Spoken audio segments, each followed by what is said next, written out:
लोग खंडर देखने जाते हैं, उन लोगों को एक और टूरिस्ट डेस्टिनेशन हम दे रहे हैं, हावड़ा का फॉरशोर रोड। লক্ষ কোটি টাকার এখানে ইনভেস্টমেন্ট আসছে, আমায় বলতে হবে না।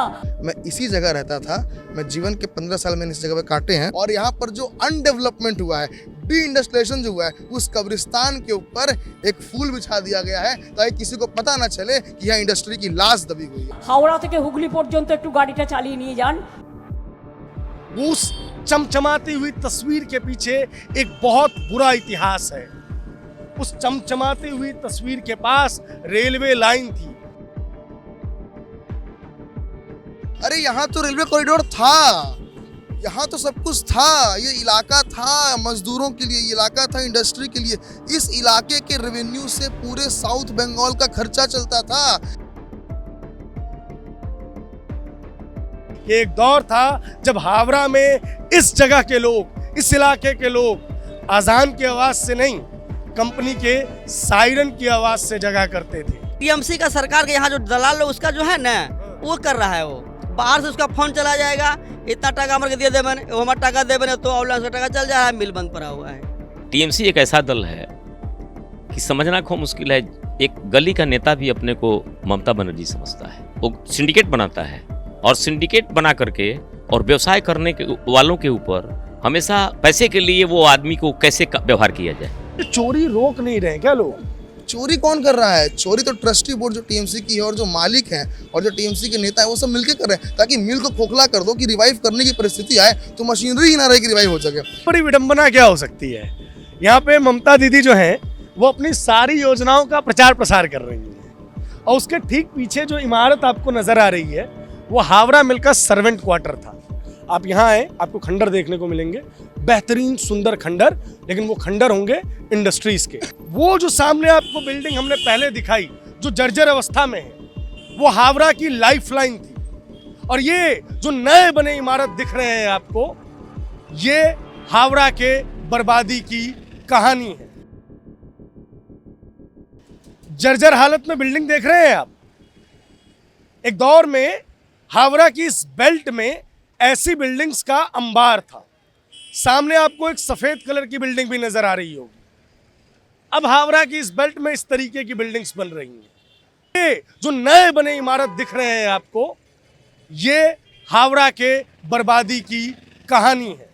आपको लग रहा होगा कि टूटी फूटी बिल्डिंगों को हम कह रहे हैं कि वो हावड़ा का जीवन दान था, वरदान था, और नई बिल्डिंगें अभिशाप। क्योंकि यही हावड़ा की सच्चाई है। हावड़ा के जिस इलाके में या जिस सड़क पर हम अभी खड़े हैं, इस पूरी बेल्ट में लगभग 1-1.5-2 किलोमीटर का ये स्ट्रेच है, लंबाई अगर देखी जाए तो सिर्फ और सिर्फ इंडस्ट्रीज हुआ करती थी। और अब इंडस्ट्रीज यहाँ से जा चुकी हैं तो उन जमीनों पर रियल स्टेट का काम हो रहा है। नमस्कार, मैं प्रभात रंजन मिश्रा स्वागत करता हूं दी पैम्फलेट की विशेष सीरीज सोनार बांग्ला में आप सभी का। और इस वक्त है हम फॉरशोर रोड पे। फॉरशोर माने नदी के किनारे वाला इलाका। वो हावड़ा में जिस भी पुराने आदमी से आप पूछिएगा तो वो एक दास्तां कहता है कि एक दौर था जब हावड़ा में इस जगह के लोग, इस इलाके के लोग अजान की आवाज़ से नहीं, कंपनी के सायरन की आवाज़ से जगा करते थे। किसी को घड़ी देखने की आवश्यकता नहीं होती थी। और आज ये पूरा इलाका कहीं ना कहीं एक ग्रेवयार्ड के रूप में तब्दील हो चुका है। और ये ग्रेवयार्ड है इंडस्ट्रीज़ का। ये सामने जहाँ से आपको एक गाड़ी आती हुई नज़र आ रही है, उसके ठीक पीछे थोड़ा सा विक्की जी इस तरफ आ जाएंगे, एक पीछे तिरपाल नज़र आ रहा होगा, ब्लू कलर का तिरपाल। वहाँ पे कुछ हट्स बने हुए हैं। उसके ठीक पीछे जो है हुगली नदी है। इसीलिए चूंकि ये रोड के किनारे वाली जगह, माफ़ कीजिएगा, ये नदी के किनारे वाली जगह थी, इसलिए इस पूरे इलाके को फॉरशोर रोड कहा जाता था। और जितने भी लोग हैं, आपने जब भी हावड़ा की इंडस्ट्री की कहानी सुनी होगी तो आपने सुना होगा कि हुगली नदी के किनारे फैक्ट्रीज बनी हुई थी। वजह ट्रांसपोर्टेशन। ये पोर्ट एरिया है, कलकत्ता पोर्ट यहाँ पास में था, जहाँ से जितना भी प्रोसेस सामान था वो दूर दराज विदेशों में या देश के अन्य हिस्सों में भेजा जाता था। लेकिन अब कलकत्ता पोर्ट की हालत दयनीय है, उसको रिवाइव करने का कोई प्रयास नहीं किया जा रहा, जिसकी वजह से कलकत्ता पोर्ट भी खराब हो गया।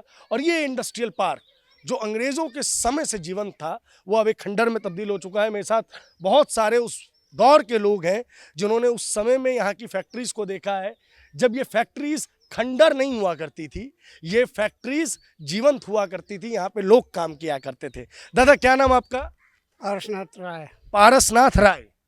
कब आए थे आप नौकरी करने के लिए यहाँ? यहाँ हावड़ा में हम आए 1974 में। 1974 में? हाँ, तब कैसा था हावड़ा? उस टाइम में जो भी था बहुत अच्छा था। कहने का मतलब है कि हम लोग जो देखा है वही हम बताएंगे। हाँ। किस कंपनी में काम करते थे? ये हावड़ा जूट मिल। अभी चलती है हावड़ा जूट मिल? हाँ, चल रही है, लेकिन कैसे चल रही है मजदूर भाई बताएंगे। वो लोग जो काम उसमें अभी कितने आदमी होंगे? 500 आदमी है। और पहले कितने काम करते थे उसमें? पहले तो 15,000 काम करते थे। पहले की संख्या आप बताइए। हम जिस टाइम में घुसे हावड़ा मिल में, उस टाइम में 19,000 आदमी था। 19,000? हाँ, और एक हावड़ा मिल में इतनी बड़ी तादाद में लोग थे कि जगह नहीं मिलती थी उनको घर में सोने को, तो बीच में आके हावड़ा मिल में सोते थे। रात दिन झुंड लगा रहता था। दोनों गेट पर निकलने के टाइम में आधा गेट दोनों खुला रहता था, तब जाके ड्यूटी का आदमी छुट्टी होता था, दूसरा आदमी घुसता था। सिर्फ एक फैक्ट्री जो हावड़ा जूट मिल है, जिसकी बिल्डिंग आज भी बची हुई है, जो शायद महीने में अब 2 दिन चलता है, वो जिंदा है। लेकिन उस दौर में सिर्फ एक फैक्ट्री में 19,000 लोग काम करते थे। 1974 की बात बता रहे हैं दादा, सही बोल रहा हूँ मैं? हाँ, दीदी ये कहती है ये जितना कंपनी सब बंद हुआ है, ये सब कंपनी सीपीएम के समय बंद हुआ है। दीदी के समय में तो रोजगार बढ़ा है, क्या कहिएगा आप? क्या कहेंगे? हम जो देखे हैं हम कहेंगे। हाँ, तो आप दीदी ने क्या किया है अभी तक मजदूरों के लिए? क्या दिया है मजदूर को? कौन सा कल खाना चलवाया है या दिया है? पैसा से लेकर के चाहे जो कुछ ग्रेजुएटी, चाहे जो भी, सही ढंग से तनख्वाह नहीं मिल रही है उनको, खाने को पेट नहीं भर रहा है। इस इलाके के बारे में आप लोग अपनी नज़र से समझाइए। यह इंडस्ट्री इलाका है यहाँ। हाँ। बरहम कंपनी से ट्रेन जाता था शालीमार, उसका सामान लोड तो उसका अपना जमीन था, उसका ट्रेन माल लोड का आता रहा जाता रहा, उसमें आदमी भी का बहुत से अधिक काम कर रहा था बरहम कंपनी में। वो सारा सरी बंद हो गया। जिसको बोल यहाँ पे पेपर मिल वगैरह सब भी था। हाँ, उसका बगल में पेपर मिल था, वो बंद हो चुका है। और वो ऐसा ही वो बंद होकर के अब बिल्डिंग बन रहा है। अब वो सब बिल्डिंग सब पूरा सब बिल्डिंग बन रहा है। टीएमसी का सरकार के यहाँ जो दलाल लोग उसका जो है ना, वो कर रहा है। वो बाहर से उसका फोन चला जाएगा, इतना टका हमारे दिए दे मैंने, वो हमारा टका दे मैंने, तो ऑनलाइन का टका चल जा रहा है, मिल बंद पड़ा हुआ है। यहाँ का मेन है जो टीएमसी का सरकार इन लोग ऐसे कर रहा है। टीएमसी की सरकार में इंडस्ट्री पर कितना प्रभाव पड़ा, फैक्ट्रियों पर कितना प्रभाव पड़ा है, कितनी? वो करीब करीब पूरे 100 के 100% प्रभाव पड़ गया है।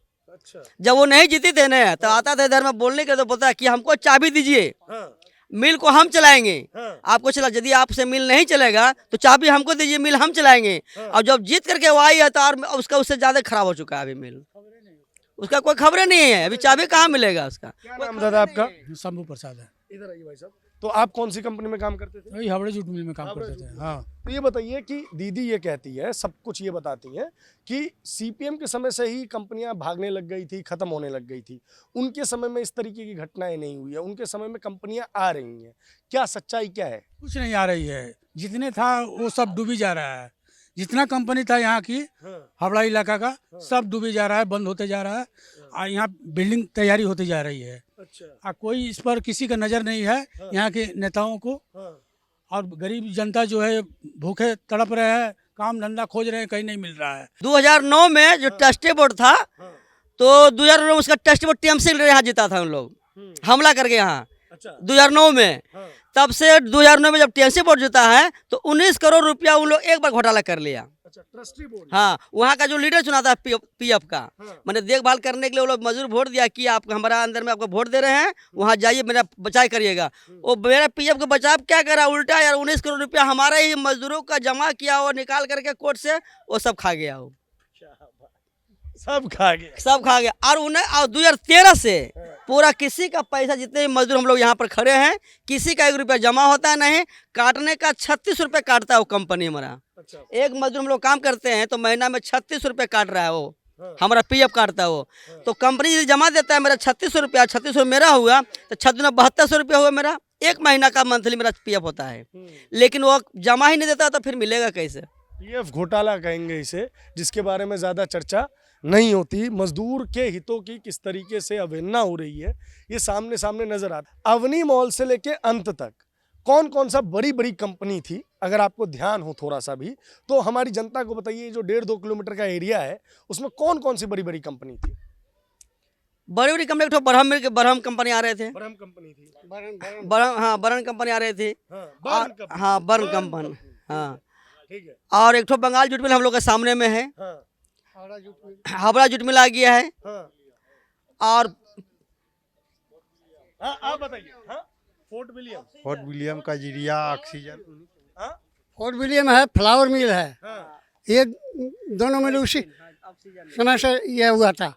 उस साइड उस रोड में शालीमार के बगल में गैसकिन कारखाना था, अच्छा वो भी बहुत बड़ी फैक्ट्री थी, वो भी सर्वनाश है, एकदम मैदान हो गई है। अच्छा। कहाँ जाएगा मजदूर? जो थे किसी को कुछ मिला नहीं मिला, अपना अपना धंधा पानी करके जिए। ब्रामिंटन फैक्ट्री था और ये फोर्ट विलियम था, कजरिया था। अच्छा। यहाँ पर कितना कंपनी, अभी तो कुछ कंपनी नजर नहीं आ रहा है, सब तो खत्म हो गया है, यहाँ का कुछ तो नहीं रह गया है। तो मेरा आप लोग से अनुरोध ये है कि इस खबर को आप डायरेक्ट प्रधानमंत्री नरेंद्र मोदी जी हमारे से आप डायरेक्ट कंसल्ट करिए इसको। पूछे आपसे, जितनी भी विपक्षी पार्टी हैं वो कहती हैं वो मजदूरों के हितों की बात करती हैं। आप मजदूर हैं, आप अपील मोदी जी से कर रहे हैं। उनका कहना है कि मोदी जी तो मजदूर खत्म करना चाहते हैं। नहीं, मेरे मोदी जी खत्म नहीं करना, हमारा जहाँ पर भी हो डबल इंजन की सरकार हो, वहाँ देखते हैं, जहाँ जहाँ बीजेपी की सरकार हो वहाँ देखते हैं इंडस्ट्री एकदम पूरा भरपूर चलता है। हमारे छोटे छोटे भाई लोग गए हैं काम करने के लिए, 1 साल काम करता है और फॉर्म भर करके PF का चले आते हैं तो उसका 50,000 रुपये PF चला आ रहा है मात्र एक साल में। तो हम लोग यहाँ 32 से 34 साल से सर्विस कर चुके हैं, 1 रुपया PF का घोटाला मेरे पास है ये नहीं है। क्या आशा करेंगे हम? जो लोग मजदूर हितों की बात करते हैं और नरेंद्र मोदी के बारे में ये कहते हैं कि वो मजदूरों का हक मार रहे हैं, उन्हें एक बार हावड़ा के फॉरशोर रोड पे आना चाहिए। यहाँ मजदूर जो है वो नरेंद्र मोदी से ही अपील कर रहे हैं। पश्चिम बंगाल के हावड़ा और कलकत्ता रीजन में इंडस्ट्री कोलैप्स क्यों हुई, इस चीज़ को लेकर हम जब भी पढ़ते हैं तो रिसर्च पेपर्स में सबसे पहली चीज़ कही जाती है लैक ऑफ मॉडर्नाइजेशन, यानी कि इंडस्ट्रीज़ ने समय के हिसाब से खुद को बदला ही नहीं। मैं आपको एक बात कहना चाहता हूँ, ये सब कोरी बकवास है। दरअसल जो सरकारी तंत्र हैं वो जिनके समय में ये इंडस्ट्री कोलैप्स हुई, वही लोग जो थे वो रिसर्च पेपर बनाने वाले भी थे। इसलिए सरकारों के ऊपर, चाहे वो CPM की सरकार हो या TMC की सरकार हो, उनके ऊपर कोई प्रश्न ना उठे, इस चीज़ के लिए लैक ऑफ मॉडर्नाइजेशन जैसी चीज़ें जो हैं वो मार्केट में उड़ा दी गई। बिजनेस के लिए, व्यापार के लिए, इंडस्ट्री के लिए जो सबसे पहली चीज़ ज़रूरी है वो है कनेक्टिविटी। इन फैक्ट्रीज के जस्ट पीछे हुगली नदी बहती है, इसीलिए इस रोड को आज भी फॉरशोर रोड कहा जाता है, यानी कि नदी के किनारे वाला रोड। और ये जो आप आज पार्क देख रहे हैं ना, जो बंद है, इसके अंदर जाने की किसी को इजाज़त नहीं है। ये पार्क नहीं हुआ करता था, ये रेलवे ट्रैक हुआ करता था। और ये रेलवे ट्रैक क्यों था? क्योंकि यहाँ पे ट्रेन्स चलती थी। और ट्रेन्स क्यों चलती थी? क्योंकि जितनी भी इंडस्ट्रीज़ हैं उन सभी को रॉ मटेरियल, कोयला और अन्य संसाधन पहुंचाने थे। तब जाके यहाँ पे जो वैगन्स बनते थे, रेलवे के इक्विपमेंट्स बनते थे, जब वो पूरे देश में जाते थे तो लिखा होता था मेड इन हावड़ा। तब हावड़ा चीज़ें प्रोवाइड करवाता था। आज हावड़ा एक एक चीज़ के लिए मोहताज है। इस कनेक्टिविटी को बर्बाद कर दिया गया, अपनी तस्वीरें लगा दी गई। और मेरे साथ फिर से प्रत्यूष जी हैं, और इस स्टोरी में प्रत्यूष जी क्यों हैं? क्योंकि डी इंडस्ट्रियलाइजेशन का ये विक्टिम है। इनका घर यहीं पे हुआ करता था और पूरे फॉरशोर रोड की जो ये डॉक्यूमेंट्री है उसमें हमारे साथी रहेंगे। और प्रत्यूष जी ने हमारी नज़र जो है उस तरफ एक जगह पर की। आइए दादा। हाँ, किसी को लग सकता है कि हम झूठ बोल रहे हैं, तो ये बताइए ये क्या है? ये जो रेलवे ट्रैक होता है, तो ट्रैक जहाँ पर खत्म होता है तो जो पिलर लगता है ये वही है। और जिस जगह पे हम खड़े हैं यहाँ से रेलवे लाइन आती थी। अच्छा। और ये रेलवे आता था शालीमार से। अच्छा। उसको ड्यूक रोड बोलते हैं। तो जितने भी ट्रांसपोर्ट के मीडियम्स हैं या जो फेरीज हैं, पानी के जहाज हैं, उनसे सामान उतरता था। कोयला उतर रहा है, उससे जितने रॉ मटेरियल्स उतर रहे हैं वो सब वैगन से अलग अलग इंडस्ट्री में जिसकी ज़रूरत है सप्लाई करते जाता है। उधर जाइए, नेशनल कास्टिंग, उसके पहले गैसकिन, Fort William, Bengal jute mill, Howrah jute mill, paper mill, flour mill, इस तरफ रिफॉर्म फ्लोर मिल, उसके पीछे बर्न स्टैंडर्ड। ये पूरा इलाका स्पेशली हम लोग बोलते हैं ना कि फ्रेट कॉरिडोर बनाएंगे। अरे यहाँ तो रेलवे कॉरिडोर था, यहाँ तो सब कुछ था, ये इलाका था मजदूरों के लिए, ये इलाका था इंडस्ट्री के लिए। इस इलाके के रेवेन्यू से पूरे साउथ बंगाल का खर्चा चलता था। ये जो पार्किंग, ये जो बना दिया गया है ना मैदान, जिसमें आप जा नहीं सकते, ताला बंद है, बस देखने को मैदान है। वो मैदान इसलिए बनाया गया है कि जब मैडम सीएम यहाँ से गुजरे तो अपने फोटो देखकर वो बहुत ज़्यादा आह्लादित रहे, आनंदित रहे कि मैंने कितना विकास कर दिया है। जब रेल लाइन बंद हुआ तो यहाँ पर लॉजिस्टिक्स डेवलप किया कि रेल बंद हो गया कोई बात नहीं, पर ट्रक चलेंगी, तो रेल लाइन को यूटिलाइज किया गया, पार्किंग बनाया गया। ये पूरा इलाका जो था वो पार्किंग का इलाका था। जब ये आई यहाँ पर तो इन्होंने 2014 से लेकर 16 के बीच में हावड़ा म्युनिसिपल कॉरपोरेशन की ज़मीन को कोलकाता पोर्ट ट्रस्ट, 2014 तक कांग्रेस सरकार थी, और कांग्रेस की मदद लेके पोर्ट ट्रस्ट की ज़मीन, पोर्ट ट्रस्ट के गार्ड्स को लेकर इस ज़मीन को खाली करवाया। एचएमसी की ज़मीन बोल के इसको एक्वायर किया और एचएमसी की ज़मीन बनाकर आज पार्क बना दिया। और यहाँ पर जो अनडेवलपमेंट हुआ है, डी इंडस्ट्रियलाइजेशन जो हुआ है, उस कब्रिस्तान के ऊपर एक फूल बिछा दिया गया है ताकि किसी को पता ना चले कि यहाँ इंडस्ट्री की लाश दबी हुई है। कब्रिस्तानों में भी चादर चढ़ाए जाते हैं, वही चादर चढ़ाया गया है। दादा, हमने बहुत सारे लोगों से बात की है, कैमरे पर बहुत सारे लोग नहीं बोलते हैं, लेकिन उनका मानना है कि सबसे बड़ी दिक्कत जो इंडस्ट्रीज़ की जाने की बड़ी वजह रही यहाँ पे, वो ट्रकों का जाम, यानी कि नो एंट्री रही। अब सोचिए कि जब ये बनाया गया था तो चूँकि ये शहर जब डेवलप किया गया था तो ये दिमाग में रहा होगा कि यहाँ मजदूर रहेंगे भी, खाएंगे पिएंगे भी, उनके घर भी बनेंगे, तो जाम जैसी समस्या ना हो, तो इसलिए एक स्पेशल कॉरिडोर का निर्माण करवाया गया था। और उस कॉरिडोर पे ये वाहियात सा पार्क बना दिया गया है, अपनी तस्वीरें लगा दी गई हैं। इस पार्क में जाके कोई बैठ नहीं सकता है, और पार्किंग का जो समस्या है, जाम की जो समस्या है, वो वैसी की वैसी रही। इसलिए जो बची खुची कंपनियां भी हैं उनके सिर्फ बोर्ड नजर आएंगे। देखिए, मजबूती सबसे ज़्यादा, हालांकि वो दिख नहीं रहा है, वो अपनी अंतिम सांसें गिन रहा है। और आगे चलते हैं, ये देखिए यहाँ पे भी ये जो पार्क है, तो देखिए ये जो आप पीछे देख रहे हैं ब्लू कलर के गेट के पीछे, ये हावड़ा जूट मिल है। बहुत बड़ा इलाका है, मैं अंदर थोड़ा सा देख के आ पाया। एक मंदिर है, बहुत सारी बिल्डिंग्स हैं, बहुत सारा, मतलब कि आप देखेंगे ना तो फ्री इलाका है जहाँ पे शायद मजदूर वगैरह बाहर निकलते थे। ज़्यादा जानकारी तो प्रत्युष दा देंगे। प्रत्युष दा, क्या लाइफलाइन थी क्या ये हावड़ा की? अब आप ये मान लीजिए कि ये जो हावड़ा जूट मिल है, हम फरसो रोड पर खड़े हैं और यहाँ से जीटी रोड अगर हम सीधा चलेंगे इस लाइन में तो 800 मीटर पर है, और यहाँ से जो मिल शुरू हो रहा है ये 800 मीटर सीधा गया है जीटी रोड तक इस लेंथ में, और विड्थ में 200 मीटर गया है। तो 800 लेंथ और 200 विड्थ तो केवल इस मिल का है, और अंदर का एरिया निकाल लीजिए, और एक यूनिट में 1,500 लोग काम करते थे। नहीं भी तो यहाँ पर जब ये मिल ठीक ठाक चलता था तो 20,000 लोग काम करते थे। ये हावड़ा मिल है और इसके ठीक पैरेलल मेरा घर था।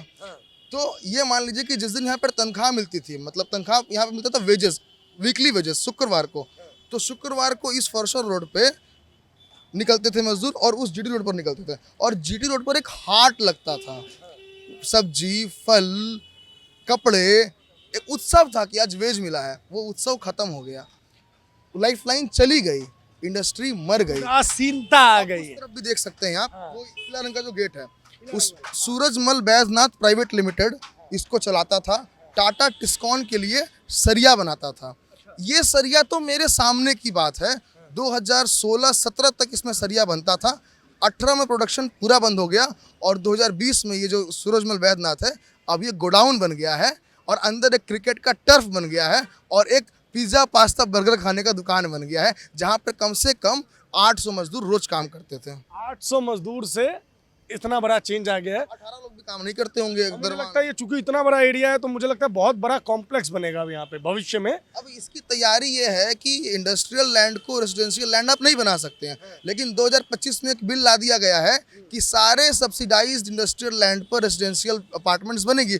तो जैसे पेपर मिल में अपार्टमेंट बन रहा है, वैसे अब इसमें क्या हो रहा है कि इसको प्रोग्रेस करेंगे, डेवलपमेंट करेंगे, ऐसा बहाना बोलकर गेट को बंद करके ब्लू रंग से रख दिया गया है। जबकि ये गेट था वो क्रोम कलर का था, उस पर हावड़ा मिल्स कंपनी लिमिटेड लिखा हुआ था, बट आप देख ना पाए तो उसको नीला कर दिया गया है, और इसका पहचान छुपे के गाड़ियाँ निकल रही हैं। तो मिल तो बंद है तो गाड़ी कहाँ से निकल रही है? तो धीरे धीरे इसमें मशीन कट रहा है और काट के निकाला जा रहा है, इसको खोखला कर दिया जाएगा। तो ये चोरी रोक नहीं रहे क्या लोग? चोरी कौन कर रहा है? चोरी तो ट्रस्टी बोर्ड जो टीएमसी की है और जो मालिक हैं और जो टीएमसी के नेता हैं वो सब मिलकर कर रहे हैं, ताकि मिल को खोखला कर दो कि रिवाइव करने की परिस्थिति आए तो मशीनरी ही ना रहे कि रिवाइव हो सके। तो उसमें दिखा दो बैलेंस शीट में इतना घाटा कि इसको रिकवर करना इम्पॉसिबल हो जाए, और अपार्टमेंट बनेगा तो 8,000 रुपये स्क्वायर फीट फ्लैट बिकेगा, उसमें 1,000 रुपया टीएमसी के पार्टी ऑफिस जाएगा। ये अच्छा मॉडल है टीएमसी के लिए, ये एक रेवेन्यू मॉडल है। 800 रुपया या 600 और 400 मजदूर को मिलेगा, उसमें कितना कमा लेंगे? इसलिए ये ज़्यादा प्रॉफिट क्या है? अपार्टमेंट बनाओ, बाहर के लोगों को बोलो इन्वेस्ट करे, 2 फ्लैट खरीद के छोड़ दें, जब कभी बंगाल डेवलप करेगा तो बेच देंगे। तो यही मतलब समझ लीजिए, बहुत क्लियर सी बात है कि एक इंडस्ट्री बंद कर दी गई है जिससे हज़ारों परिवार पलते थे, और एक इंडस्ट्री खोल ली गई है जिससे टीएमसी दफ्तर पलता है। अब हमें पता है कि ये रिपोर्ट्स के बाद के कॉन्सिक्वेंसेस क्या होने वाले हैं, लेकिन हाँ, हमारी कोशिश यही रहेगी कि हम लगातार आपको और इंडस्ट्रीज से भी रूबरू कराएं। चलिए पेपर मिल पे चलते हैं। इससे बड़ी विडंबना क्या हो सकती है? यहाँ पे ममता दीदी जो हैं वो अपनी सारी योजनाओं का प्रचार प्रसार कर रही हैं, और उसके ठीक पीछे जो इमारत आपको नज़र आ रही है वो हावड़ा मिल का सर्वेंट क्वार्टर था। सैकड़ों हज़ारों की तादाद में लोग यहाँ पे रहते थे। आज ये खंडहर के रूप में तब्दील हो चुका है। पीछे एक खंडहर है जो कि सरकार की विफलता का प्रतीक है, और आगे लगे बोर्ड सरकार की योजनाओं के बारे में लोगों को अवगत करा रहे हैं। लोग खंडहर देखने जाते हैं, उन लोगों को एक और टूरिस्ट डेस्टिनेशन हम दे रहे हैं, हावड़ा का फॉरशोर रोड। आप यहाँ आए, आपको खंडहर देखने को मिलेंगे, बेहतरीन सुंदर खंडहर, लेकिन वो खंडहर होंगे इंडस्ट्रीज़ के। इस तरफ हावड़ा मिल, यहाँ पे स्नो वाइट, और देखिए ये पेपर मिल हुआ करता था, पेपर मिल के ठीक पीछे एक और मिल है, वो अभी फ्लोर मिल है, वो गोडाउन का काम कर रहा है। मिल तो बंदी हो लगभग हो चुका है, लेकिन वो भी अपनी अंतिम सांसें ही गिन रहा है। इस पूरी बेल्ट में लगभग 1-1.5 किलोमीटर 2 किलोमीटर का ये स्ट्रेच है, ऐसी हजारों बिल्डिंग थी। और इन बिल्डिंग्स का भविष्य क्या है? तो भविष्य ये है, पहले आपकी फैक्ट्री बंद होगी, फिर उस फैक्ट्री की लैंड को, इंडस्ट्री की लैंड को रेजिडेंशियल लैंड में तब्दील किया जाएगा, फिर वहाँ पे एक पूजा होगी और लैंड का निर्माण हो जाएगा, प्रॉपर्टीज का निर्माण हो जाएगा। इसी जगह पर हमारे मित्र भी रहते थे, प्रत्युष दा, बताइए इसकी बर्बादी की दास्तां आप खुद। देखिए, ये है इंडियन कार्डबोर्ड, अच्छा, और इसके आगे है स्नो वाइट। हाँ, ये दोनों एक ही यूनिट में चलता था। ठीक है। स्नो वाइट में वनस्पति बनता था और इंडियन कार्डबोर्ड में बनता था पेपर। ये पेपर मिल जो है वो 98 में बंद हो गया। 3 करोड़ रुपए बिजली का बिल बकाया था। बिजली का बिल इसलिए मालिक ने नहीं भरा क्योंकि उसमें यूनियनबाजी बहुत ज़्यादा होती थी लेफ्ट गवर्नमेंट के टाइम पर। तो उससे पार पाने के लिए उन्होंने सोचा कि कुछ दिन अगर मिल बंद कर लेंगे, जो कि मेरे दादाजी बताते थे मुझे, अब तो नहीं रहे, कि कुछ दिन अगर मिल बंद रहेगा तो यूनियन ठंडा पड़ जाएगा, और यूनियन जब ठंडा पड़ जाएगा तो मिल को वापस स्टार्ट कर लेंगे और सरकार से कुछ सहयोग मिलेगा। लेकिन लेफ्ट को तो कोई मतलब था नहीं इंडस्ट्री से, तो उसने इस मिल को रिवाइव करने के लिए कोई कंसेशन बिजली के बिल में नहीं दिया। तो हुआ क्या कि इस मिल के बाद जो बस्ती शुरू हो रही है, जिस बस्ती में नहीं भी तो कम से कम 25,000 लोग रहते थे, उसका एक हिस्सा जो यहाँ काम करता था वो बेरोजगार हो गया। और बेरोजगार कब से हुआ? 1998 से। अब कुछ लोग डोसा बेचते हैं क्योंकि साउथ से भी आए थे, कुछ रिक्शा चलाते हैं, कुछ ई रिक्शा चलाते हैं। 98 में फैक्ट्री बंद हुई। उस समय मेरे दादाजी जो यहाँ पे प्रोडक्शन मैनेजर थे, उस समय 2 लाख रुपए उनकी पीएफ और ग्रेचुइटी के जमा थे। 98 में फैक्ट्री बंद हुई, 2025 में कंस्ट्रक्शन का काम शुरू हुआ है। अगर आप सिंपल इंटरेस्ट भी जोड़ें 12% तो कितने रुपए हो गए? और ऐसे न जाने कितने लोग हैं जिनको उनका हक का पैसा भी नहीं मिला। मैं इसी जगह रहता था, मैं जीवन के 15 साल मैंने इस जगह पे काटे हैं। या इस ज़मीन पर अपार्टमेंट बन ही नहीं सकता क्योंकि ये इंडस्ट्रियल लैंड है। ये हुगली नदी के किनारे इंडस्ट्रियल लैंड है जो सब्सिडाइज रेट पर इंडस्ट्री बनाने के लिए दिया गया था। यहाँ पर अपार्टमेंट बनाना गैर कानूनी है, लेकिन पहले तो इलीगल तरीक़ों से अलग अलग जगह पर अपार्टमेंट बना, और जब इस ज़मीन को बेचने की बारी आई तो 2025 साल में एक नया बिल पास किया गया विधानसभा से कि अब इंडस्ट्रियल लैंड को रेजिडेंशियल में कन्वर्ट कराने के लिए किसी प्रकार के डीएम का आदेश भी नहीं चाहिए। अब तो बस आओ, तोड़ो, इतनी ऊंची इमारत गिरा दो, इस कब्रिस्तान का कोई भी जो निशान है वो मिटा दो और बिल्डिंग बना दो। जिस जगह पर मजदूर अपने पैसे को लेने के लिए परेशान है, कुछ मर गए, किसी के बच्चे परेशान हैं, वहाँ पर करोड़ों के फ्लैट बिकेंगे, बाहर के लोग इन्वेस्ट करेंगे, लेकिन मजदूरों का पैसा आज भी नहीं मिला। मिल तो शुरू होने की बात छोड़ दीजिए। 2011 में जब टीएमसी गवर्नमेंट आई, उसके पहले तक लोगों को लगता था कि कभी ना कभी इंडस्ट्री रिवाइव करेगी। और एक समय पर यहाँ के लोगों को ये उम्मीद थी कि ममता बनर्जी जिन्होंने कहा था कि 100 कल कारखाने में स्टार्ट करवाऊंगी, जो बंद हो चुके हैं वो सारे शुरू हो जाएंगे, उसके अलावा 100 शुरू कराऊंगी। तो उम्मीद थी कि कारखाने शुरू होंगे। हुआ क्या कि जो सामने चल रहे थे वो भी बंद हो गए और ये जीता जगता कब्रिस्तान बन गया। पीछे इसके शमशान घाट है जहाँ पर मुर्दे फूके जाते हैं, इसके ठीक पीछे जो बिल्डिंग, और यहाँ पर इंडस्ट्रीज को जमींदोज किया जाता है। ये कब्रिस्तान है। अब मेरी बात समझिए, ये जो सामने आज का वर्तमान है ये इसका भविष्य है, क्योंकि 2025 में जो बिल लाया गया है उस बिल से चाहे आप कितनी भी बड़ी इमारत है, कितनी भी मजबूत इमारत है, उसमें अगर जान लेने की हिम्मत भी है, सांस लेने की हिम्मत भी है कि कल को वो रिवाइव हो पाए, तो उसे रिवाइव किया ही नहीं जाएगा, क्योंकि इसके रिवाइवल से सरकार को कोई फायदा नहीं है, क्योंकि सरकार को अपने राजस्व से कोई मतलब ही नहीं है। सरकार को मतलब है कि पार्टी का कितना राजस्व बढ़ेगा। इसलिए जब यहाँ बिल्डिंग्स बनेंगी तो टीएमसी पार्टी का राजस्व बढ़ेगा, और अगर इंडस्ट्री बढ़ेगी तो सरकार को थोड़ा बहुत राजस्व मिल जाएगा, चंद लोगों को, हजारों लोगों को थोड़ा बहुत रोजगार मिल जाएगा। इससे सरकार का क्या मुनाफा है? सरकार का मुनाफा तो तब है जब इस तरीके के मिल को जमींदोज कर दिया जाए, यहाँ 12, 15, 20, 21 फीट के माले के अपार्टमेंट बना दिए जाए और हर अपार्टमेंट से एक तय कीमत पार्टी को दी जाए, ताकि पार्टी का जो कोष है वो हमेशा के लिए भरा रहे। जिस सीपीएम मॉडल के खिलाफ ममता बनर्जी ने लड़ाई लड़ी, ममता बनर्जी ने 2-4 कदम आगे बढ़कर इंडस्ट्रीज का दोहन उसी तरीके से किया जिसका आरोप वो सीपीएम पर लगाती थी। सीपीएम ने तो यूनियनबाजी की। इन्होंने तो, सीपीएम ने अगर बंगाल की इंडस्ट्रीज को आईसीयू तक लाने की गुस्ताखी की है, गलती की है, तो ममता बनर्जी उनको वेंटिलेटर पे ला चुकी है। ये मर चुके हैं। वेंटिलेटर पर सिर्फ इसलिए इन्हें रखा गया है कि चंद लोग आए और इसके अंतिम दर्शन कर ले। ये कहानी बंद पड़ी हुई इंडस्ट्रीज की थी और जिसका मुख्य किरदार हुगली नदी थी। सामने देखिए, हुगली नदी गंगा से निकली हुई, मतलब ये गंगा नदी ही है जिसे कलकत्ता, वेस्ट बंगाल में हुगली के नाम से जाना जाता है। इसके किनारे किनारे सैकड़ों की संख्या में इंडस्ट्रीज डेवलप हुई थी। कारण, सबसे पहली बात, शिप्स का आवागमन बहुत आसान है। आज भी कुछ शिप्स यहाँ पे खड़ी हुई रहती हैं और इस वजह से ये जगह बहुत फला फूला। लेकिन जिस तरीके से ये फला फूला उसी तरीके से बर्बाद हो गया। पीछे देखिए वो जंग लगी हुई एक कलाकृति, इस पर बर्न लिखा हुआ है।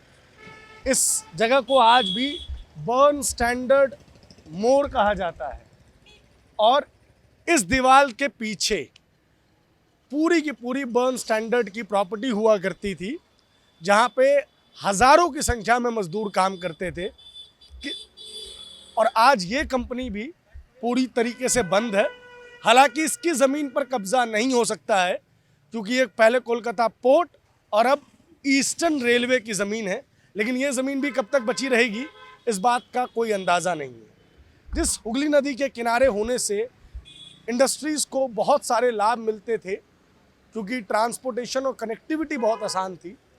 आज उसी हुगली नदी के किनारे सारी इंडस्ट्रीज़ दम तोड़ रही है।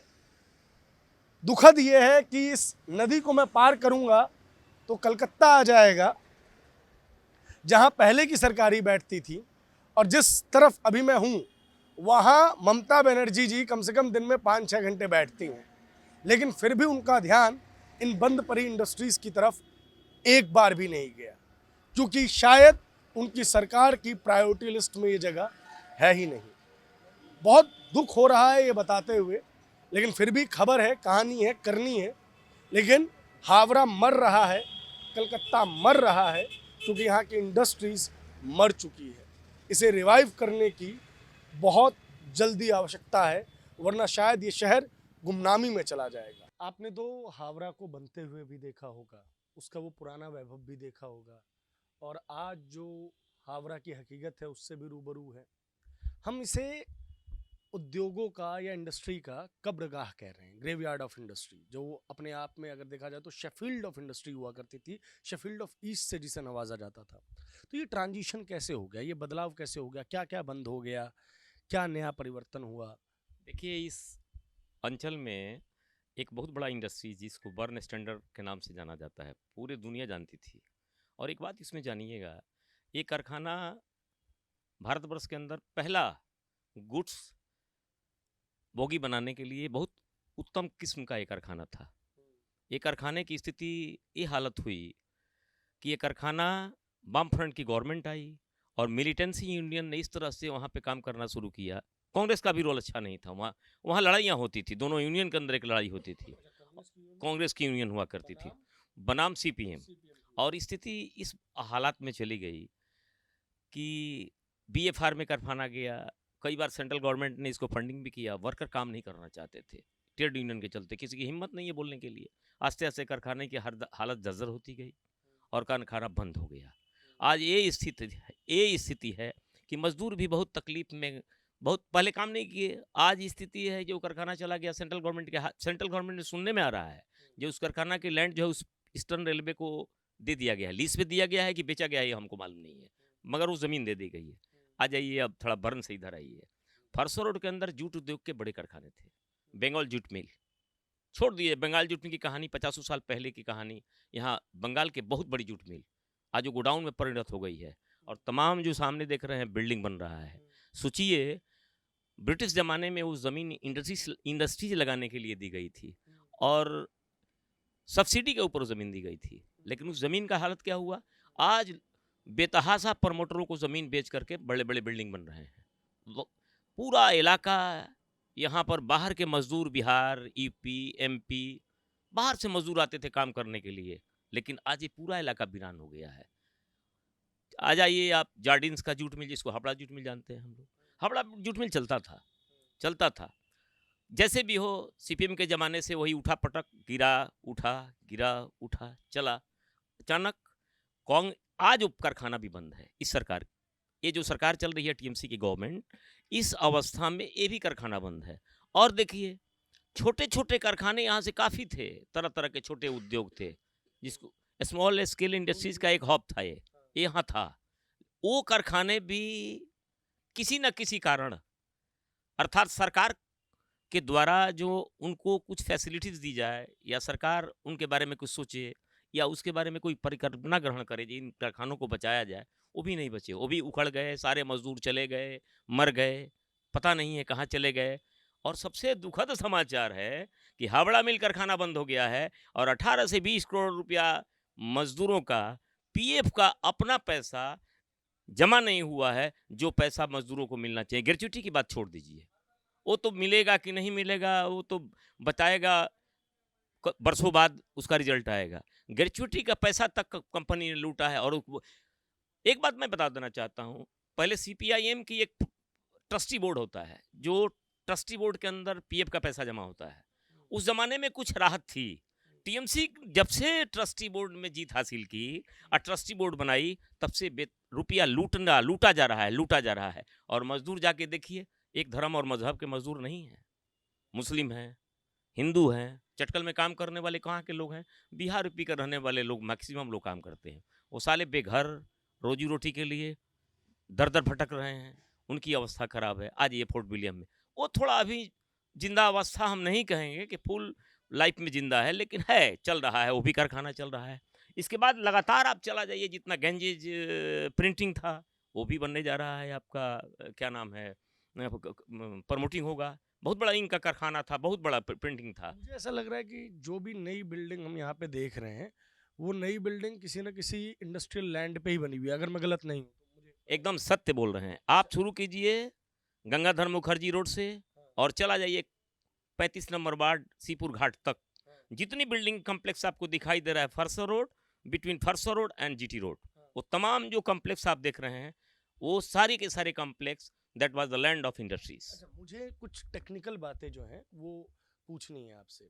देखिए, ये हम सब जानते हैं कि सीपीएम, पहले सीपीआई, फिर उसके बाद सीपीएम, जब राज्य में कांग्रेस की सरकार रही तब तक वो हड़तालें वगैरह करने का प्रयास करती रही। जब तक विधान चंद्र रॉय साहब रहे तब तक तो उनकी हिम्मत नहीं हो पाई, लेकिन उसके बाद कांग्रेस कमज़ोर पड़ी, कांग्रेस टूटी भी, और तब सीपीएम जो है उसने पूरी तरीके से एक्टिवेट कर दिया अपने यूनियंस को।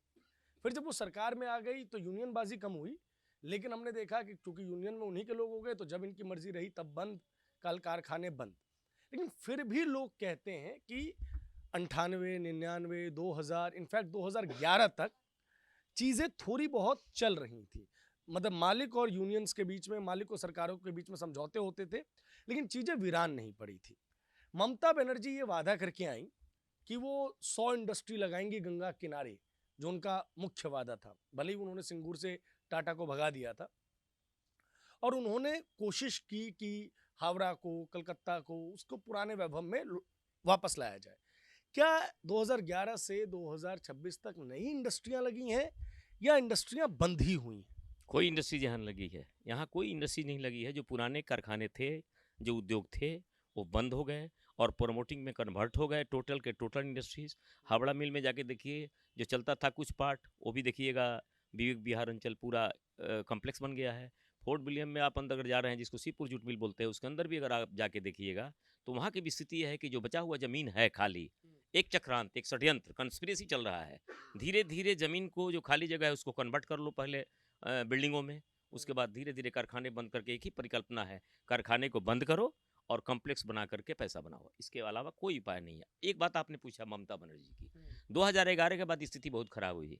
वो 100 इंडस्ट्रीज लगाने की जो बातें, वादे जो किया करती थी, आप एक बात सोचिए, कलकत्ता लंदन बन जाएगा और दार्जिलिंग न्यूजीलैंड बन जाएगा, ये तमाम पर और भी बातें थी। सब पूरा बंगाल ही एक विश्व के धरोहर शहरों में परिवर्तित हो जाएगा, ये उनकी आवाज़ थी। आज कहाँ है? कुछ नहीं है। जहाँ देखिए एक ही काम है, सादा बुलू मार दीजिए और दिखा दीजिए विकास हो चुका है और हमने लंदन बना दिया। इसके बाद कुछ नहीं है। इंडस्ट्रीज कहाँ से लग रहा है? टाटा इसका सबसे बड़ा जीता जागता उदाहरण है। और एक बात, साल बनी के अंदर जिंदल ने 35,000 करोड़ का जो स्टील प्लांट लगाने का प्रयास किया था वाम फ्रंट की गवर्नमेंट में, वो जमीन पर एक छोटा सा कारखाना सीमेंट का लगा दिया गया है और पूरी जमीन खाली है। और जिंदल क्या बोला था उसको, उनको अल्ट्राटेक का सीमेंट के साथ कारखाना है वहाँ पे, लेकिन उस जमीन पे तो स्टील प्लांट, इंडिया का सबसे बड़ा स्टील प्लांट बनने वाला था। और जब तक टाटा को रोका गया सिंगूर में, तो वो भी अपना मुंह मोड़ लिया। और बहुत निवेदन के बाद, बहुत औद्योगिक समिट करने के बाद एक सीमेंट का कारखाना वहाँ लगा दिया गया। ये आप क्यों नहीं सोच रहे हैं? लंदन में जाकर 2,500 रुपया एक अच्छे खिलाड़ी, हमारे देश के नहीं, विश्व के माननीय खिलाड़ी सौरभ गांगुली साहब 2,500 रुपया देने की बात की। कहाँ इंडस्ट्रीज लगेगा? तो साल बनी में 35,000 करोड़ 2011, 9, 10 की परिकल्पना, और आज 2,500 में सिमट कर रह गई। और 35,000 करोड़ का उस समय में जिंदल ने वहाँ 35,000 करोड़ रुपया खर्च करने का वादा किया था। सब बिखर गया। अंतिम समय में नजर। आपने एक बात और कहा था कब्रिस्तान के बारे में, जो एक बात मैं बता दूं, एरियल में बोलिएगा तो जीता जागता उदाहरण था हावड़ा एक इंडस्ट्रीज के लिए। यही नहीं, आप चला जाइए ना, चारों तरफ छोटे छोटे रेलवे के कारखाने, एंसिलरीज कारखाने थे, सारे के सारे बंद होते चले गए हैं। हम एक बात पूछना चाहते हैं, यहाँ तो जीता जागता जो फुलवारी था कारखानों का, वो तो एक कब्रिस्तान में बदल गया है। सारे इसके सारे कारखाने मरते जा रहे हैं और वहाँ का स्वरूप चेंज होते चला जा रहा है। इस स्थिति में पश्चिम बंगाल के टीएमसी गवर्नमेंट पूरे हावड़ा को जो करके दिखा रही है, जो दिखाई दे रहा है, उससे विकास कुछ नहीं हुआ है। लाल ब्लू और से दीवालों को रंगना और दीवालों पर, रास्तों पे उनकी माननीय मुख्यमंत्री ममता बनर्जी की तस्वीर लगाना, उसको रोशनी से सजाना, इसके अलावा कोई भी विकास का काम ठप पड़ा हुआ है। सीपीएम, मतलब ये हमने पूरे देश में देखा है कि उद्योग अगर लगाते हैं तो प्रॉफिट भी हो सकता है, नुकसान भी हो सकता है। कई फैक्ट्रीज बनती हैं, बंद हो जाती हैं, उनके मालिक बदलते रहते हैं, ट्रांसफ़र होते रहते हैं। जैसे हर राज्य में कुछ सिडकुल वगैरह टाइप की, इंडस्ट्रियल एरिया टाइप की, इंडस्ट्रियल पार्क टाइप की चीज़ें डेवलप हो रही हैं, मालिकों के पास चीज़ें बदलती रहती है। लेकिन ऐसा देखने को नहीं मिलता है कि मान लीजिए वहाँ पे कोई च्यवनप्राश बनाने वाली फैक्ट्री थी XYZ कंपनी की, और वो च्यवनप्राश बनाने वाली फैक्ट्री के मालिक ने च्यवनप्राश बनाना बंद कर दिया, तो वहाँ पे वो काम ना हो के रेजिडेंशियल कॉम्प्लेक्स बन गया हो या मॉल बन गया हो। फैक्ट्री का मालिक बदलता रहता है, लेकिन प्रोडक्ट अमूमन सेम रहता है। क्या सीपीएम की सरकार के समय ही यहाँ पे बिल्डिंग्स बननी शुरू हो गई थी, या इस सरकार की कुछ ऐसी नीतियां रहीं कि इंडस्ट्रीज टूटते गए, बिल्डिंग बनती गई? और दूसरा और सबसे महत्वपूर्ण सवाल, क्यों यहाँ पे इंडस्ट्री रिवाइव नहीं हो पाई? कारण क्या है? क्या सिर्फ इन लोगों ने अपनी तकनीक में परिवर्तन नहीं किया? क्योंकि जब आप कोई भी रिसर्च पेपर पढ़िएगा कि फॉल ऑफ हावड़ा, तो लोग सीधा बोल देते हैं कि यहाँ के जो लोग थे उन्होंने टेक्नोलॉजी को अडेप्ट नहीं किया, और इन्हीं के ऊपर सारा ब्लेम गेम डाल दिया जाता है। रियलिटी क्या है? एक बात जानना होगा, 94 के पहले, 1994 के पहले केंद्र सरकार के हाथ में पावर था, वो इंडस्ट्रीज करना है कि नहीं करना है, इसका फैसला कौन करता था? केंद्र सरकार। 94 में एक कानून परिवर्तन किया गया और राज्य सरकारों को अधिकार दिया गया कि आप अपने औद्योगिक विकास के लिए आप प्रयास कीजिए, आपको खुली छूट दी जा रही है। ज्योति बसु यहाँ के मुख्यमंत्री थे, ठीक है, ड्राफ्ट बन के आया, जो भी प्लानिंग था शुरू हुआ। बुद्धदेव भट्टाचार्य जी के ज़माने में उसको इम्प्लीमेंट करने की एक प्रक्रिया शुरू हुई, और उसी के मातहत जहाँ तक मुझे जानकारी है, उसी के चलते सिंगूर और नंदीग्राम की बातें उठना शुरू हुई। जो हम मलेशिया देखिएगा, बहुत से कारखाने मोटरसाइकिल वगैरह का उद्घाटन हुआ था, बहुत कुछ हुआ था उस टाइम, जो हमें याद है।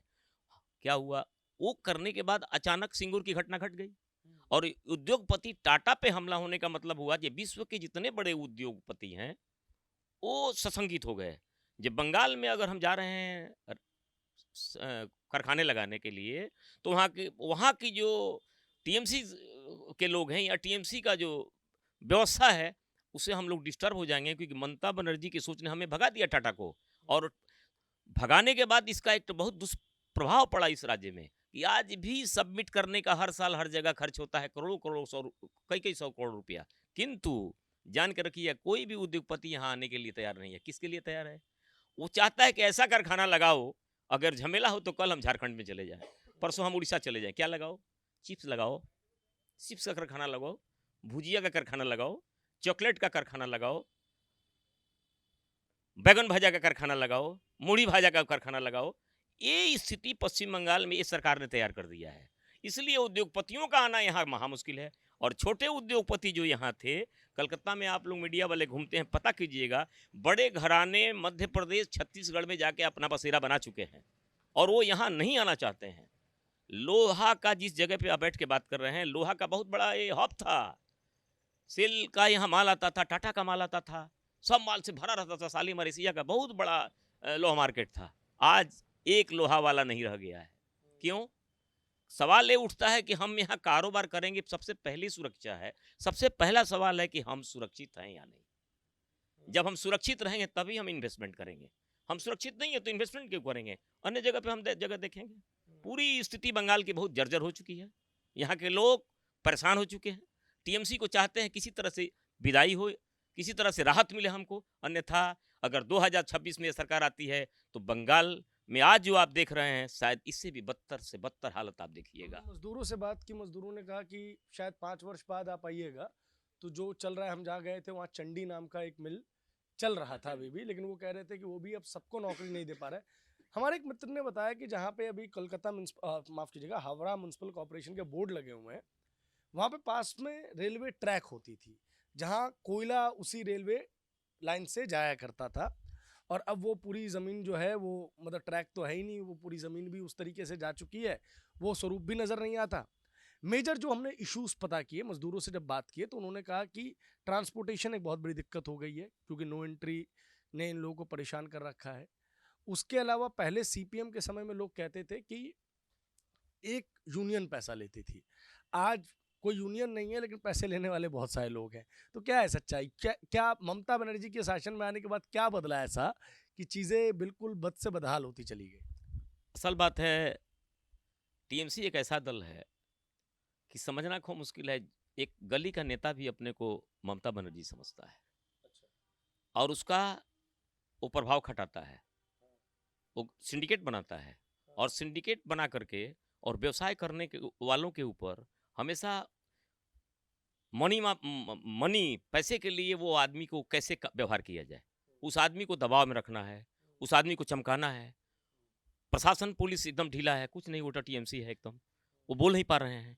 और यहाँ उद्योग में सबसे बड़ा चीज़ है, एक प्रमोटिंग कीजिए आप, एक व्यवसायी प्रमोटिंग करने आया, आने के पहले ही अभी वो भूमि पूजन नहीं किया, तब तक खबर आ जा रही है उन लोगों की तरफ से, बालू हम देंगे, सीमेंट हम देंगे, पत्थर हम देंगे। देखिए एक बात आपको बता देना चाहते हैं, आपने ट्रांसपोर्ट स्टेशन का बात किया है, जहां बैठे इसके अंदर माल आता था, वैगन आते थे, आपका लाइन था उस गेट से यहाँ तक आता था, वैगन आते थे, यहाँ अंदर में वैगन खाली होता था लोहा का। और ये पूरी जो फोटो देख रहे हैं ममता दीदी की, पूरी तस्वीर रोड पे जो देख रहे हैं, वो रेलवे लाइन है, वो जो गार्डन लगा है वो रेलवे लाइन है, उसके अंदर आज भी खुदाई किया जाए तो रेलवे का लाइन है। और शालीमार से जो लोहा का रेक आता था या कोई जो भी रेक आता था, कोयला का या चीनी का या जो भी, अगर हावड़ा ट्रांसफ़र करना होता था तो गाड़ी की जरूरत नहीं होती थी, वही रेक को ट्रांसफ़र करके फरसो रोड होते हुए बर्न कंपनी के बगल से वो स्टेशन हावड़ा चला जाता था। ये टोटल व्यवस्था तो खत्म हो गई, ये तो खत्म कर दिया गया। तो आपको ये समस्या तो खड़ा होगा, समस्या खड़ा होगा। और यहाँ ट्रांसपोर्टेशन में सुविधा क्या है, पुलिस का गाड़ी जाने नहीं देगी, ट्रैफिक की प्रॉब्लम है, तो वो लोग क्या करेंगे, तो वो लोग यहाँ से जगह छोड़ के चले जा रहे हैं। अब जगह छोड़ के कोई जंगलपुर चला जाए, कोई दानकुनी चला जाए, बहुत लोग तो चले गए हैं, बहुत ज़्यादा व्यवसायी यहाँ नहीं है, बहुत बाहर निकल गए हैं। ये अवस्था में खड़ा है हावड़ा। और हावड़ा की बात मैं नहीं कर रहा हूँ, पूरे पश्चिम बंगाल की अवस्था है। हम लोग भी जहाँ तहाँ घूमने जाते हैं, जहाँ जाइए उद्योग में जाइए, मजदूर बेकार पड़ा हुआ है।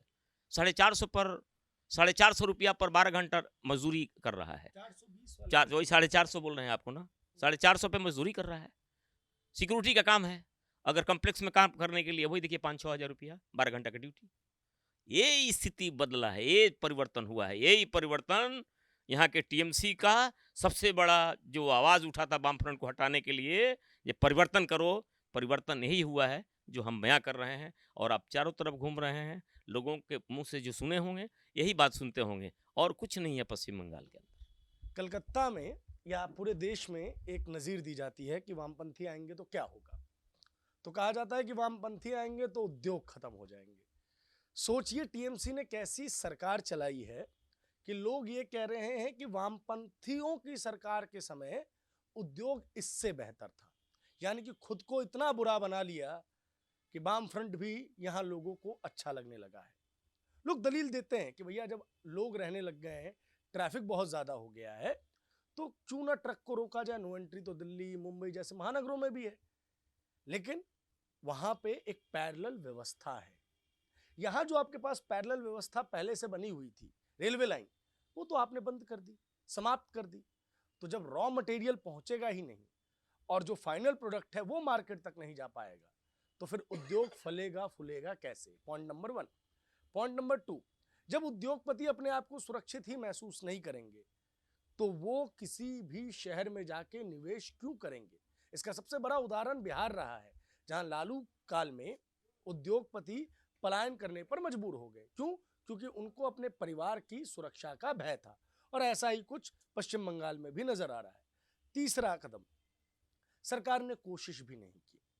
आज किसी भी इंडस्ट्रियल पार्क को जब हम बनाते हैं तो उसके लिए बजट निकलता है कि हम 100 करोड़ रुपए, 200 करोड़ रुपए, 500 करोड़ रुपए का इन्वेस्टमेंट करेंगे, उद्योगपतियों को बुलाएंगे, सस्ती दरों पे ज़मीन देंगे और उनको कहेंगे कि आप जो है यहाँ पे इंडस्ट्री लगाए। ज़्यादा दूर नहीं जाना है आपको, यूपी, बिहार, एमपी के नए नए जो उद्योग हैं उनकी केस स्टडी करनी है। यहाँ अगर आपको सही मात्रा में बताएं तो बिल्डिंगें रेडी हैं, इंडस्ट्रियल पार्क बने हुए हैं, लेकिन सरकार ने उद्योगपतियों को इनवाइट करने की दिल से कभी कोशिश ही नहीं की। समिट के नाम पर सिर्फ पैसों की बर्बादी हुई, क्योंकि कोई भी व्यक्ति को ये सरकार भरोसा दिलाने में कामयाब नहीं हो पाई कि वो अगर यहाँ आएंगे तो सुरक्षित रहेंगे। दंगों ने वैसे ही पश्चिम बंगाल का हाल बेहाल किया हुआ है। टीएमसी के नेता बलात्कार के आरोप में पकड़े जाते हैं, शिक्षक भर्ती का घोटाला है, सरकार सचिवालय से कम सड़क से ज्यादा चल रही है। तो ऐसे में निवेश आने की संभावनाएं शून्य है। पहाड़ जहां लोग टूरिज्म के लिए खूब मात्रा में जाते हैं वो इस पश्चिम बंगाल के पास मौजूद है। समुद्र जहां लोग ठंड में जाना पसंद करते हैं, गर्मी बीचेस पे जाना पसंद करते हैं, वो भी इस पश्चिम बंगाल के पास मौजूद है। लेकिन टूरिस्ट ना के बराबर। हाँ, कलकत्ता एक बूढ़ा शहर है, वो शहर जिसके पास अभी भी उद्योगपति हैं, वो शहर जहां आज भी धना सेठ रहते हैं, जिसकी वजह से आज भी कलकत्ता की जीडीपी आपको बेंगलोर से ऊपर नजर आती है। लेकिन ये वो कलकत्ता है जो कभी भारत में शीर्ष पर रहता था, वो लगातार नीचे गिर रहा है, अंतिम सांसें अंतिम सांसें ले रहा है। हाथी अब शायद मरने की ओर जा रहा है। बस उस मरे हुए हाथी का वजन संपूर्ण पश्चिम बंगाल को और देश को दिखाकर यह साबित करने की कोशिश की जा रही है कि यह सब दुष्प्रचार है। जमीनी हकीकत यह है कि हम ग्रेवयार्ड ऑफ इंडस्ट्रीज में बैठे हुए हैं, वो ग्रेवयार्ड जो एक समय में शेफील्ड कहा जाता था। बहुत बहुत शुक्रिया, बहुत बहुत धन्यवाद।